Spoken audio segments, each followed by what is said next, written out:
દેશભરમાં 75મા પ્રજાસત્તાક દિનની ઉજવણી કરવામાં આવી રહી છે ત્યારે સુરત બેડ રોડ ઉપર આવેલ સ્વામિનારાયણ ગુરુકુળના વિદ્યાર્થીઓ દ્વારા અલગ અલગ દેશભક્તિની કૃતિઓ રજૂ કરીને હાજર સૌ કોઈના મંત્રમુગ્ધ કરી દીધા હતા।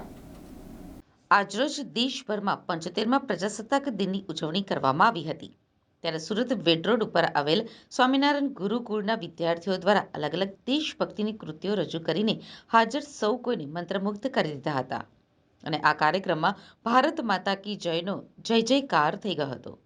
જ્યારે કાર્યક્રમના અધ્યક્ષ એવા પૂજ્ય સદગુરુ પુરાણી સ્વામી શ્રી ધર્મ વલ્લભદાસજી તેમજ જેમના હસ્તે ધ્વજવંદન કરાયો હતો તેવા ઘનશ્યામભાઈ શંકર લાલજીભાઈ ઉગામેડી તુલસીભાઈ ગોટી તેમજ સાધુ સંતો અને હાજર મહેમાનો દ્વારા ભારતની આન બાન અને શાન એવા તિરંગાને સલામી આપવા શિક્ષકો અને વિદ્યાર્થીઓ દ્વારા અલગ અલગ કૃતિ રજૂ કરવામાં આવી હતી।